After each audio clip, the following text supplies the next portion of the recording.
It's the fucking import boys popping off, you know. Vulcan and Blabber might be dead. It might be a 3v5, but the import boys are here. EU's finest. EU's finest taking them on alongside your boy Fudge.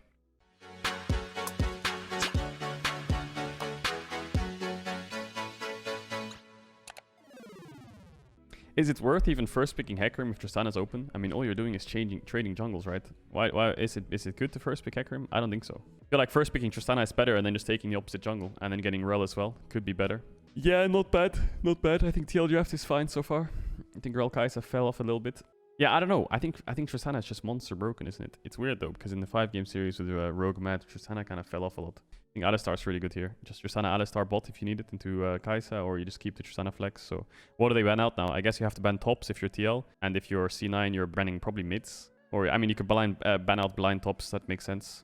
I think it's tank tops are really good on both teams, so maybe tank top bans could be good. They're banning ADs, so they think that Tristana is going mid. Yeah, but it is a flex. I think banning ADs is not really worth it. I mean, Xayah is good into Kai'Sa because it negates her assassinations in mid, because you can just trade ults, but I don't think it's a good ban. I don't think it's worth the ban. Oh my god, if they pick Sion, it's disgusting, man. Why did they let them get Sion?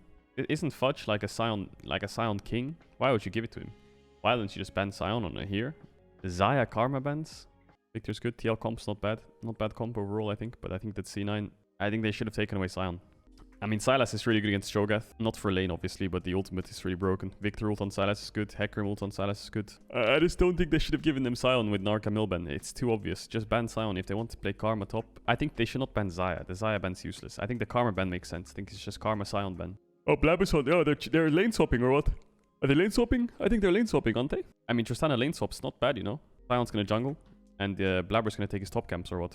No, Sion's gonna take his bot camps. That makes sense. Much better to take his bot camps, especially on this kind of split map.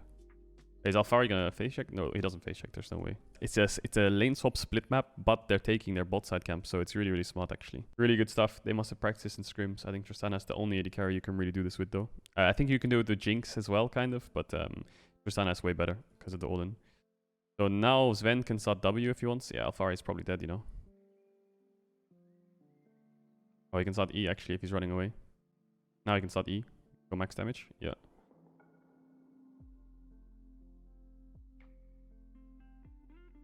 Yeah, there's really no reason to flash. Okay. It's really rough for TL now. Fudge got both bot side camps. Oh my god, it's a horror. Yeah, they played it really good so far, C9. It's a really good early game tactic in a 5th game. What does Core JJ even do here? There's no point being on bot wave. Your jungler Hecarim has to cover top because there's no bot camps up the wolves. And if he doesn't cover top, then this Cho'Gath's just gonna get dove on cooldown. Despite it being a lane swap, lots of Alistars in this game would go phase rush, but he goes Aftershock because he knows they're swapping, and it makes it so top dives are easier. So that's another small thing that they did to add to the lane swap to make it more effective. How do you solve this? It's a very the hard thing about this is it's very difficult as a team like TL to communicate what to do. Like, it's really difficult to figure out what to do in this scenario, because if you think of it from their perspective, Kai'Sa's laning bot, and you can't dive this Sion.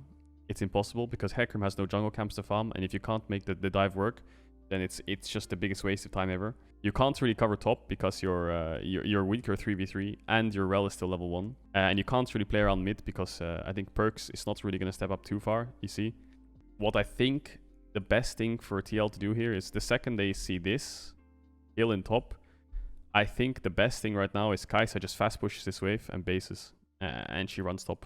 Fast pushes this bot wave. Even though she's level 1, it sucks. Just fast push as fast as you can. Get level 2 base and run top. But then the problem is C9 can always swap back. Like if C9 starts hitting this tower and Kai'Sa shows with Rel, they can just push the wave in and swap back. So, I mean, C9 kind of have full control of this game, and I think they would do the exact same. Do this if that happens. Let's go, man. Because this is the 3rd wave, it's cannon wave, so if you fast push the wave and base, then there was a chance that they could contest topside, but now it's just a horror. I don't think Armeo, I mean, he has mid push, but I don't think he can start pushing into topside and contesting camps, because enemy topside can collapse with Alistar's Tristana and you're just dead. I mean, Core JJ is doing good here to cover the dive, but the problem is, all your resources are going to your Kai'Sa now and your jungler can't farm. So how does TL answer this? Kai'Sa needs to just push and base and go top. There's really no reason to let Kai'Sa lane versus Sion. It does nothing for the game. Your Cho'Gath can't farm. I think Blabber should be towards top now though. Small misplay maybe. Maybe contesting his Grump is the best thing you can do. Just play for jungle in the early. Oh, they swarm on this ward now. Okay, yeah. So Perks gets 1 push in mid. Moves towards bot side. And he's probably gonna E and then flash with wall, right? Yeah, flash E. And then Blabber can flash if he needs to, but he doesn't have to. Already used it. Wow. Okay, really good play by Perks. Jesus, man.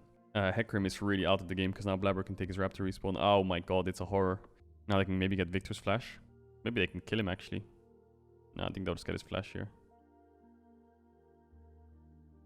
Oh, okay. Good pathing from Hecarim. I think Hecarim can't really fight this though. Okay, didn't get his flash in the end, but not a bad setup. I mean, both mid laners have TP, so it doesn't really do much this gank, but I have to also realize that Blabber didn't really have anything else to do. He took his Raptors. Where is he gonna go? He needs to go top side anyway. This is something you should always do as jungle. If you take their bot side camp, like you see on the bot side of the map here, Blabber takes his Raptors. There's no reason for him to go to Krugs because he can get collapsed on, and he wants to go back top side anyway. So why not just gank mid, right? Just run through mid. Fuck it. Just chunk him. Show yourself. Make him scared. Although you don't get anything. Maybe there's a world in the next 100 times you do this, you get a flash or a kill, you know. So. Okay, so they are swapping back. So Tristana's moving back bot side. So now the game's in an even state again. Just D9 have stronger AD. They have more XP on top. And their jungle is further ahead. It's not the end of the world for TL. Their comp's pretty good, you know. Their team fight's not bad. So the only like hard thing in their comp is Kai'Sa needs a lot of resources here, I think. So he gets flash, but Perks is here. He can take Cho'Gath ult and just one-shot someone. Or Hecarim ult too. I mean, there's no point playing topside anymore, unless you want to take Herald, obviously. Because if C9 did standard lanes and standard draft, like standard lanes and standard setup, I think it would be hard for them to snowball a game, because TL can just sit there full clearing, and then maybe they'll lose the first Drake or two. But then teamfights, they should be pretty lit if the game's even. So C9 just snowballing the game early with their lane swap plan, pretty good. So what's the positives for TL out of this? Well, your Victor's free farming, and he's up 20 CS, cool. And your Kai'Sa has a level up of Tristana. That's kind of it. That's all you have going for you here. So C9 basically, they got an early game lead from the top kill, and then they swap back for Drake, and then they do something called the Korean Herald, where support bases and AD stays bot, and then they get topside control, and then they get just rush a Herald down. Yeah, they swap with support to get Herald, so they've controlled every neutral objective so far, but you'd expect that because they have 3 lanes of push. Or, well, 2 lanes of push in the sense that side lanes can push. They don't have too much mid prior, but Perks can fight for the wave. Like, Perks is down a level right now, and he's down some CS. But the way that Sylas works is he can push in the wave if he trades his HP for it. And you also have to realize that C9 have full control of the game just because of the vision, right? You can see that they'll have 2 pink wards. One's in their fucking topside entrance tribush area, and one's in river for bot, which makes sense, because tactical is a little bit further ahead in XP than Sven. But they have pink, pink, pink, pink. They have full control of river. So they can move up and down river with their support as much as they want. I think killing Alphari at this point is a bit useless. Maybe taking his ult is really good though, because Perks can use it to take the dragon and stuff like this. But killing Alphari is not C9's job anymore. It's really useless to kill him anymore because it doesn't get you anything on the map. Killing him the first 2 times was good to get your mid lane ahead and to get the early Herald. But playing topside now is fucking useless. So Fudge probably just going to base, maybe save his TP for bot. Perks going to go bot side, play for Drake vision, maybe hover towards bot in case there's a fight. So cool. You can see what Perks does here. Pushes in mid wave. Look, you can see by his character there's a wave because look, his champion dashes, watch. Boom, you saw, he just W'd a creep there probably. And he recalls in a bush where there's no vision for the enemy team. And you can see the danger ping coming out from Jensen. It looks like he's hovering towards bot side, so TL's bot lane has to go back, and they're scared because he's in fog and they don't know where Sylas is. He could be in river, so we have to give a bot push, when in reality he's just recalling. So that's a really good fake pressure there. And Vulcan's just emoting because they're scared. Look, because Perks based in fog, it means C9 can push in the wave because they have to play scared because they don't know where Sylas is. And then they can clear this pink in river. And TL just kind of have to look at them like, ah, fuck. Even though Alistar 6, I think they would win the 2v2. They think it's a 3v2. They're emoting them. You know, it's mental edge with fake pressure. You love to see it. But now when Victor's pushed in mid, they know that Sylas is base, so now they can start contesting if they want. But now they don't have vision, so now they can't contest. So first of all, they could contest because they had vision, but then they didn't have mid push, so they had to give it up. Then they lost the vision, so now they can never have bot pro. And now they get Drake first. So small things coming into play so that C9 can secure this dragon without being contested. Yeah, see, this is what Sylas has to do if he wants to get the push. He has to trade his HP for the wave. In this case, Victor ults him, chunk him out fully, which is not the end of the world. He has refillable. He should be able to heal up on maybe like a honey fruit or even just fast push a wave in base like this. Don't think he has to use TP back to lane because Victor has no ult. So what they're doing here is freeing up Perks a lot because it's very hard for him to push in waves. And if he pushes in waves and trades HP and has no vision and gets ganked, he's obviously dead. Go support jungle moving mid so he can push in the wave. Then they can move together and he calls Perks over to get their blue. This Hecarim's been out of the game since level 2. He was so far down in camps, so this video can do whatever he wants. And they have bot push as well from the early game. Alistar can move first, and C9 are playing really well around having numbers advantages in a little bit of an early game advantage. This is how Sylas pushed in waves. He has to trade his HP or trade onto Victor to push the wave in, obviously. If he sits back, Victor will always just E the wave. He has everything up, but there's really no options for Armeo. He can't gank mid because enemy support jungle are constantly here. And he can't gank bot because his enemy bot lane is constantly in fog of war, so... Yeah, I don't know what this guy's doing. He's griefing it. It was really good of C9 to realize that guy's griefing. Because they have full vision. Like, what is this guy doing? Why is he allowed to contest this fucking river vision when we see Kai'Sa on bot wave? Hecarim's farming, and we see... So, like, C9 see Kai'Sa bot, and they see Victor in mid, and they see Cho'Gath clearing top wave, so they just do maths in their head. What the fuck is this guy doing? The only person that can be behind him is Hecarim. Just fucking kill him. Yeah, boom. Engage. Good job. Good play from C9. They knew that no one was here to contest. You could see they were hesitant at first because Kai'Sa wasn't showing on bot wave. If you look at the minimap, it's here they're like, wait, is he inting? We can't tell because Kai'Sa's not there. And then Kai'Sa shows now, and Vulcan's like, wait, yep, he's inting. Kai'Sa's not here. Because if Kai'Sa was in this bush and Hecarim was here with ult, this could be really dangerous. But they had numbers advantage and they knew exactly where Kai'Sa was. So just fucking punish this guy's griefing. And then Vulcan puts all his wards in bot side jungle, and you can see C9 have the bot side jungle lit up like a fucking Christmas tree. Wow, they have vision on top side as well. I think Fudge pushed in top and put a ward on Hecarim's Gromp. So this Hecarim since level 1 can't do anything. He has no lanes to play around. He can't really do much top either now. And they have full vision everywhere. Okay, so what happens here? C9's TPing behind. Yeah, Hecarim was looking for a top dive, which is completely grief. I don't know why he's even here. He should just be clearing bot camps or like sweeping out bot vision and maybe trying to look for some vision for his bot lane so they can start contesting. Being here does absolutely nothing. Maybe they can dive Sion with Cho'Gath ult, but it doesn't do anything. Killing the Sion does nothing for the game. What? Ult? Perks has ult up soon. He can just take Hecarim ult. Yeah, boom. And now, yeah, one fight.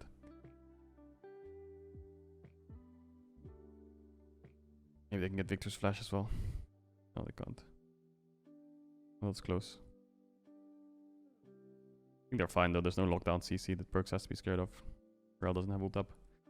Okay, the only bad thing for C9 was... I mean, it was not a bad thing, but if you look at Sven's movement in this play, him and Kai'Sa are out of it. And he could stay bot and push in bot wave, but I think pushing in mid is better. Just because then he's ready to move top if he needs to. You see how he keeps matching the Kai'Sa? He's always ready to join the fight if Kai'Sa is. Really important thing there, because if he stayed in bot pushing and Kai'Sa can join the fight, and the fight goes on too long, they could lose the fight. So making sure he's there, just in case he needs to turn it into a 5v5. Wow, Cordia J is running it, huh? Or is he? Or he's not running it. Fucking baiting it. Okay, C9 are going to take this fight to 4v5. Rel is really low. Yeah, I think they have to back off. They don't have Alistar ult. No Deer Flash. Sion's catching top wave. Although Tristana is really, really strong in this kind of fight, there's really not much you can do there. But that shutdown onto Perks for Kai'Sa is pretty big. That's a sign of life for TL. They're still down a little bit of gold, but their team fights are really good if they can get the right setup. So the game is not over anymore. It was pretty much really C9 in control, but this dragon will decide who wins basically now. Because TL have Herald, they can push in mid, they can get mid push. There's a shutdown on Kai'Sa. Kai'Sa's 1.5 items. So she's pretty strong because of the shutdown. But whoever gets this mid wave in will basically have control of the objective, right? Because right now, C9 have vision up to here. TL have vision in the river. Whoever pushes this in, and then the enemy team's catching, you can move into river, obviously. So both teams, the reason they're just aramming it right now instead of hovering around Drake is they need to make sure mid's pushed. So, yeah. This is what happens when you contest mid push. Lots of engages. Armeo doesn't have ult up here. Re-engage was good though.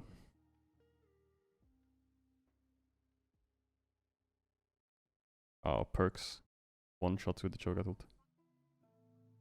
You love to see it.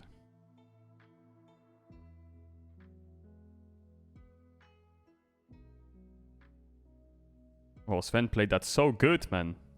Wow, Sven played it so good. Oh my god, he's humiliating them. Jesus, man. Sven just completely broke everyone's ankles. Are you serious? Okay, let's look at Sven POV here. Rel remounts, so she has the flip. So he flashes away from it, okay? Then he hits him, gets flipped, gets stunned. Then he jumps out, gets E on the Rel after he jumps out. Kai'Sa ults on him. He hits the Rel, then knocks him away. Then hits the Rel, hits the Rel, hits the Rel, gets a reset. Jumps away. Because he hit Alphari earlier on, Alphari dies, he gets an assist, and then Tactical flashes over, he gets the reset and jumps again. Oh my god. You love to see it. It's a fucking horror. And then Fudge dodges the Kai'Sa W. Oh my god. C9 just completely broke their ankles in this fight. Oh my god, man. C9 just fucking snapping legs. And then Perks just fucking one-shotting everyone. Because they're all trying to go for Sven.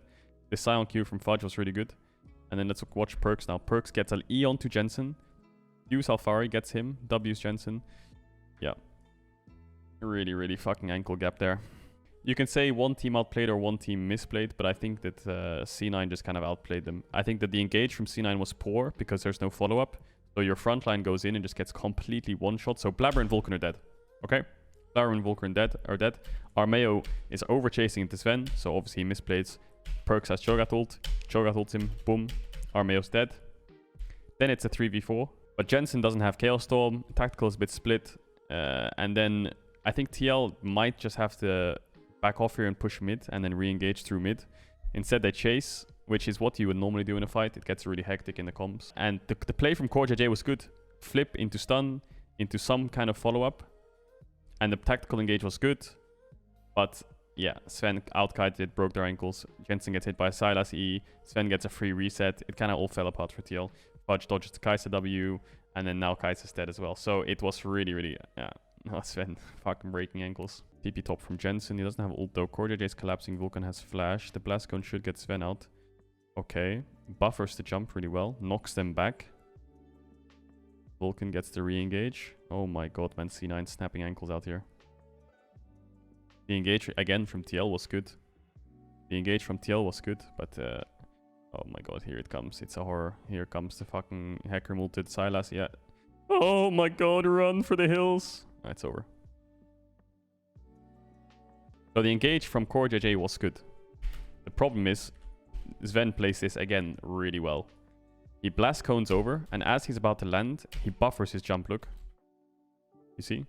So he gets airborne jumps away. Then he knocks tactical away with his ult. And gets Armeo as well. And now it's just Core JJ alone. Sion ult comes into block. Alistar comes in the headbutt Kai'Sa away. And now the fight's just way too split. Victor's here, Kai'Sa's here, and you're free hitting the front line, whereas who's hitting their front line, you know? So yeah, C9, the repositioning was so good by Sven. And C9 kind of, everything fell into place. And then the TP behind from Sylas. Here I think TL have to run, but they don't see the TP obviously, because you're very focused on the fight. And then by the time they see this, it's over. He takes the hacker mult. He knows both carries no flash. Well, team fighting is just better, isn't it? They're just making fun of every engage. Now they'll get Baron. Okay, going for a 1-4. Sylas is your side laner. Sion groups up as a front line, and then you hover to Sylas' lane after you've pushed in. So now maybe they can look to siege this. It's pretty hard. I think C9 actually dropped the ball a bit here already. I think C9 made a mistake. I think hovering to Sylas' lane is good, but I think that someone should be here. Like hovering a bit more here. So that when they see 3 people here, maybe Tristana can just run up and start hitting tier 3. And then when Victor comes around, then Tristana can just take the short path and jump over here if she needs to. Because now it's just a 5v5 siege. Unless they can dive them. What can they take to dive them? It's a bit hard to dive, isn't it? Unless they just full commit to Alistar flash. Oh, maybe they can just get the tower for free. Oh, and now Alphari stepped up too far. Maybe he's dead. Almeo's dead. Actually, maybe it was better to play on top wave. Maybe I'm wrong here, actually. Maybe it's just better to group up. Because you have double cannon. And there's no way they can wave clear this if Victor shows mid. Yeah, mistake by TL for stepping up too far. I think Armeo did not have to go in, but he went in. So he died. Okay, now C9 can run it down. The only problem with this setup now, like I said, is you don't have a wave to play on, right? If someone was mid, they could push in the next wave and you could play on 2 lanes. Now you can only play on 1 lane. So they can only get this inhib. Unless they look to end it. I don't think they can end though. There's too much wave clear. But now they can't really play on another lane. Which is not the worst, because Dragon's up in 50 seconds anyway. So in this situation, it's actually fine. Because they can just 5-man base, run to Drake now and just force Dragon. Just C9 don't have Alistar ult, which kind of sucks. But he has Chem Tank Flash, so I think it's fine. And there's still 15 seconds. So C9 are going to run it down mid, push in a wave, push in the next wave probably. And then move in together. They'll have to fight this. There's no world where they can just drop this Drake and then defend, because the game's over if they lose this Drake. And TL are trying to play through bot. There's really no setup here. I think TL maybe dropped the ball here a bit. They're trying to go through bot wave. I think what you have to do here, maybe if your TL is just 5-man here or something, or 5-man here, and just try to find a pick before the fight starts. Because if they were sitting in this bush, maybe there's a world where if they're 5-man here, they could start chunking out Alistar or something. The blue orb obviously is a bit annoying. But maybe they need to chunk them out a bit, because if the fight's... I can guarantee you if the fight's just straight up 5v5 staring down, there's no world where TL can actually do much, I think, here. I mean, I guess they can look for steal with Cho'Gath ult. But TL's positioning is pretty hard, I think.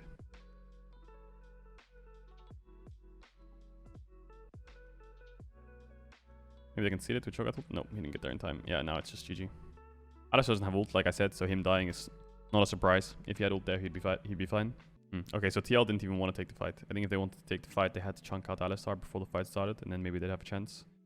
Looks like TL just wanted to try and flip the Drake with the Cho'Gath ult, but Alfari was a bit too late and he didn't get it. So now, C9 have Infernal Soul. It's really hard for them to push in without Nash, so I wouldn't be surprised to see this game go to next Baron unless TL just get fucking... They just grief it somewhere. But the only way C9 can crack open the mid or bot tier 3 is either TL makes a mistake like this, or C9 commit to a full dive. Otherwise, I think TL has a lot of wave clear. I wouldn't be surprised to see C9 wait for the Nash. It's really hard for them to push into the base and just look for a siege. I mean, unless they just straight up dive them. Or maybe they can just silent them off the wave, or like fake pressure it with Chem Tank. I mean, the tier 2s will be easy to take, so playing for bot tier 2 is the most obvious objective to play for, so that's really good. Just now it gets a bit like, where do we go? I guess you play 4-1, which is what they're doing. One person in bot and just 4-man mid hovering. And then maybe you can find some kind of towers to hit, but I think the Victor can just wave clear pretty easily. I wouldn't be surprised if C9 just do the next mid wave, back off and start putting topside vision and then just starting Nash soon. Forcing TL to fight into them. I think if they went for a full commit dive soon and then they got aced, then enemy team can get Nash, so... Yeah, it's a bit of a throw. So C9 are smart in not to overcommit. C9 can keep perks in bot though, because he has TB. The only risk is he could get caught. He has a little bit of vision though, so he should be fine. Pushing out these waves is pretty safe. Yeah, and C9, there's really no reason to overcommit to a dive. Their carries have flash. The Rel can lock you up. Unless they make a mistake, it's really hard to crack this tier 3 mid and bot. 27 seconds on Nash. Perk's probably going to base for his item. And then C9 just keeping topside control. So what does TL have to do? Well, TL has to kind of find some kind of way to push out. So maybe push out bot with Cho'Gath, which is hard because he doesn't have vision. Or push out top somehow, which is hard because he didn't have vision. And then maybe just group up mid as 5 and try to find some kind of vision control. Lose this Baron, it's game over. So I wouldn't be surprised to see TL just run out of base here and just try and find some kind of Baron angle to contest. Yeah, this Nash is dead before they get there, I think. This Nash is one shot. Yep. Really well played by C9. Just 2-manning it and then using vision, using fog just to make sure they can stop anyone.